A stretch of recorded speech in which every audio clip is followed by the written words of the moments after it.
মধ্যপ্রাচ্যে চলমান যুদ্ধ অবসানে ইরান ও যুক্তরাষ্ট্রের মধ্যে একটি প্রাথমিক চুক্তি আজ স্বাক্ষরিত হতে যাচ্ছে বলে আবারও দাবি করেছেন মার্কিন প্রেসিডেন্ট ডোনাল্ড ট্রাম্প।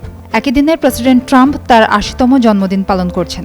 এমন এক গুরুত্বপূর্ণ দিনে ট্রাম্পের এই ঘোষণা নতুন করে বিশ্বজুড়ে আলোচনার জন্ম দিয়েছে। শনিবার ট্রাম্প তার ট্রুথ সোশ্যাল অ্যাকাউন্টে লেখেন, চুক্তিটি রোববার স্বাক্ষরিত হওয়ার কথা রয়েছে। স্বাক্ষরের পরপরই হরমুজ প্রণালী সবার জন্য উন্মুক্ত করে দেয়া হবে। তবে ট্রাম্পের এই আত্মবিশ্বাসী ঘোষণার বিপরীতে তেহরানের অবস্থান এখনও কিছুটা অস্পষ্ট। ইরানের পররাষ্ট্র মন্ত্রণালয়ের মুখপাত্র ইসমাইল বাঘাই শনিবার জানিয়েছেন, রোববার কোনো সমঝোতা স্মারক স্বাক্ষরিত হওয়ার পরিকল্পনা নেই। বাঘাইয়ের দাবি অনুযায়ী চুক্তিটি আগামী কয়েকদিনের মধ্যে স্বাক্ষরিত হতে পারে। উভয় পক্ষই চুক্তির খুব কাছাকাছি পৌঁছানোর বিষয়টি স্বীকার করলেও শর্তাবলী নিয়ে মতভেদ এখনও বিদ্যমান। ট্রাম্পের দাবি অনুযায়ী এই চুক্তি পারমাণবিক অস্ত্র প্রসারের পথ রুদ্ধ করবে এবং কোনো আর্থিক লেনদেন ছাড়াই এটি কার্যকর হবে। এদিকে ট্রাম্প আরও বলেন, পরিস্থিতি শান্ত হওয়ার পর উপযুক্ত সময়ে যুক্তরাষ্ট্র ইরানের ভূগর্ভস্থ স্থাপনায় থাকা ইউরেনিয়ামের মজুদ সরিয়ে নেবার বা ধ্বংস করার প্রক্রিয়া শুরু করবে। অন্যদিকে ইরানের পররাষ্ট্রমন্ত্রী আব্বাস আরাকচি জানিয়েছেন, এই সমঝোতা স্মারকটি কেবল দীর্ঘমেয়াদী আলোচনার একটি সূচনা বিন্দু।